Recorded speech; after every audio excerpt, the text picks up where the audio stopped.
Família, no vídeo de hoje eu vou apresentar dois casos muito curiosos que envolveram a Marinha dos Estados Unidos e uma coisa muito estranha que eles encontraram, viu? Então já deixa o seu like nesse vídeo. Se você gosta desse tipo de conteúdo, já deixa nos comentários também. E vem comigo porque eu sou o Thiago Tadeu e sejam bem-vindos ao Mundo Inverso.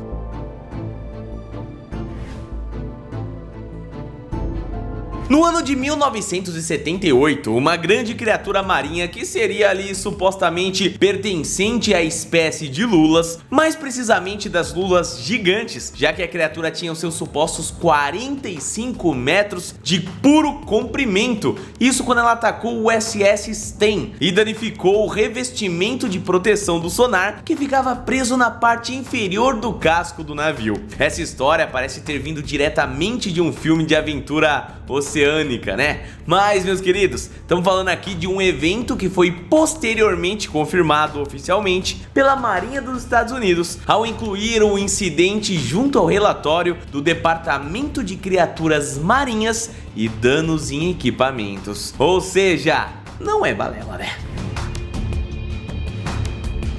Apesar de ter sido uma história oficialmente confirmada por meio de um registro governamental, na época as emissoras de televisão, assim como a mídia no geral, divulgaram a informação meio que confusa e com diversas lacunas para a população ali ficar um pouquinho meio que confusa nisso aí tudo, né? De acordo com os registros da época, a mídia apresentou principalmente um vídeo em que mostrava um pedaço de revestimento de borracha ali danificado por uma série de pequenos buraquinhos. Eles também informaram que garras afiadas e marcas de ventosas de tentáculos, muito gigantes, diga de passagem, foram encontrados na borracha ali. Porém, eles não informaram muito além disso, fazendo com que o caso passasse batido na época, ganhando apenas notoriedade como um evento misterioso algumas décadas depois. De acordo com os relatórios do ocorrido, a embarcação USS Sten foi atacada durante a madrugada por uma criatura muito gigantesca, mas que a tripulação não teve condições de identificar, já que além do escuro intenso, eles tiveram seus equipamentos ali de sonar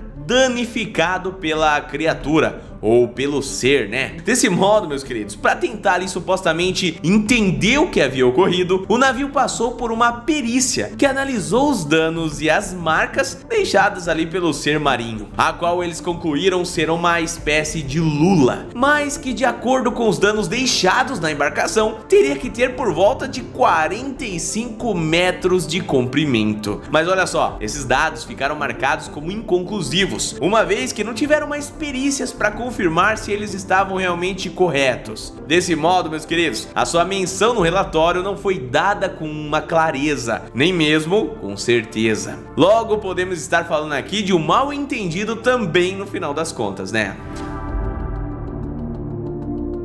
A única certeza que temos é dos danos de uma maneira direta ali. Isso porque eles foram estudados pelo especialista F.G. Wood do Naval Ocean Systems Center, que fica em San Diego. De acordo com ele, os revestimentos feitos de NUFOL, que é um material semelhante à borracha muito utilizado para cobrir cápsulas de sonar, já que ele reduz o crescimento de organismos poluentes que atrapalham na aferição dos equipamentos ali. Em seu registro, ele afirmou que aproximadamente 8% da área da cúpula foi danificada, resultando em um aumento de ruído do sonar. Quase todos os cortes continham restos do que parecia ser dentes ou até mesmo garras. Depois de examinar essas garras, os cientistas concluíram que o mais provável culpado é uma grande espécie de lula mesmo. Várias espécies de lulas têm uma garra ali, né, uma espécie de garra de aro. Um outro pesquisador que também analisou o material disse isso aqui, ó: em algumas espécies de lulas, as ventosas foram substituídas por garras afiadas e curvas, mas nenhuma dessas garras excedeu uma fração do tamanho dos fragmentos recuperados do NUFOL.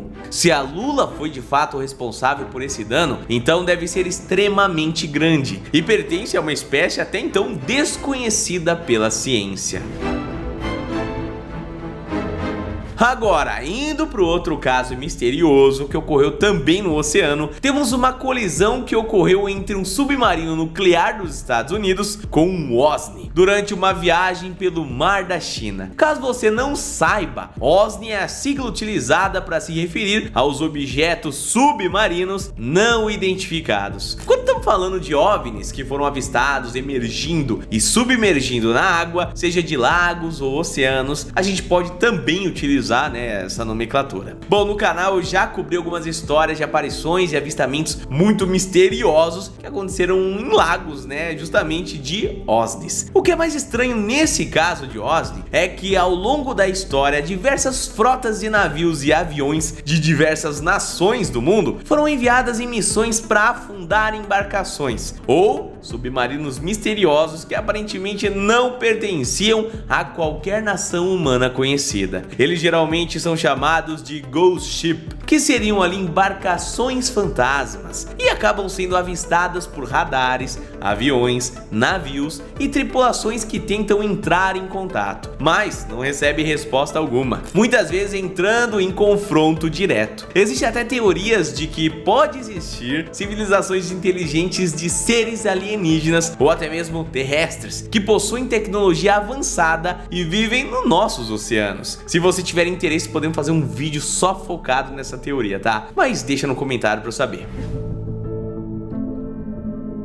Porém, o caso que estamos falando aqui especialmente é o evento em que um submarino nuclear do ZEUA colidiu com um OSNI enquanto estava submerso no mar da China Meridional, de acordo com os registros confirmados oficialmente pelos Estados Unidos. Aliás, os militares dos Estados Unidos, né? Estamos falando aqui de mais especificamente da embarcação USS Connecticut, um submarino de ataque rápido com propulsão nuclear da classe Seawolf, que acabou atingindo um objeto desconhecido enquanto estava fazendo uma viagem de reconhecimento pela região. Durante o incidente, cerca de 13 tripulantes ficaram feridos, apesar de não terem tido mortes, o que por si só já pode ser considerado uma vitória, né? E olha só, essa informação toda foi emitida diretamente em um comunicado da Marinha, mas para avisar ali os familiares e também tranquilizar a população de que o acidente em si não tinha sido uma tragédia. De acordo com as autoridades que analisaram o caso, a usina nuclear do submarino não foi afetada durante o impacto, permanecendo ali totalmente operacional em plena segurança, permitindo que o submarino já pudesse estar em funcionamento apenas depois de alguns dias para reformar a sua lataria, que foi, claro, mais danificada. O que chamou atenção sobre o caso é que começaram a surgir boatos vindo diretamente da cúpula do exército, uma vez que oficialmente eles tinham falado que foi um acidente de colisão com uma estrutura natural. Porém, de acordo com esses boatos que começaram a circular, o submarino teria na realidade se colidido com outro objeto navegador, mas que não era um submarino como ele. Outro oficial explicou que poderia ter sido um navio ou container afundado ou outro objeto desconhecido. Um outro detalhe bem curioso sobre esse caso em questão é que nos primeiros comunicados oficiais envolvendo o acidente ali, os militares dos Estados Unidos ocultaram a região em que ele tinha acontecido, meio que tentando talvez abafar que o evento ocorreu em meio ao mar da China, onde teoricamente não era para um submarino americano estar, né? Desse modo, tentando alertar o mundo sobre o acontecimento, ao mesmo tempo que buscava abafar o local do caso, os Estados Unidos acabaram se colocando em um conflito diplomático muito, mas muito delicado. Isso porque, conforme os boatos iam vazando sobre o evento, mais detalhes começaram a surgir, até que vazou a informação de que o local do acidente tinha sido no Mar da China. Em um comunicado, os chineses alegaram que a embarcação realmente não pertencia a eles, porém, o seu foco rapidamente deixou de ser sobre o acidente e passou a se voltar mais sobre a presença dos Estados Unidos naquela região. Eles Eles alegaram que o incidente apenas aconteceu, seja por um navio extraterrestre ou por alguma embarcação secreta asiática, porque os Estados Unidos estava colocando o nariz aonde não deveria estar e acabou invadindo, claro, alguma rota ali ou algo do tipo. Jogaram, claro, para as costas dos Estados Unidos, né? Mas, meus queridos, inevitavelmente, estar em um local onde você não foi convidado, com uma embarcação que até então tinha um poder bem interessante de fogo, de destruição acima de tudo, né? Não é muito interessante. Agora, seja um container, um barco afundado ou então um OSNI, eu vou falar uma coisa pra vocês. Tem muita coisa que a gente de fato não conhece. E o fundo do mar, com as lendas das luzas gigantes e krakens, então, são muito pertinentes pra nossa espécie, não é mesmo? Mas eu quero fazer uma pergunta pra você. Você acredita que em breve encontraremos mais informações ou até mesmo espécies de vida no fundo do oceano? Deixa aqui nos comentários para eu saber. A gente vê no próximo vídeo então. Um abraço, fica bem e até a próxima. Valeu!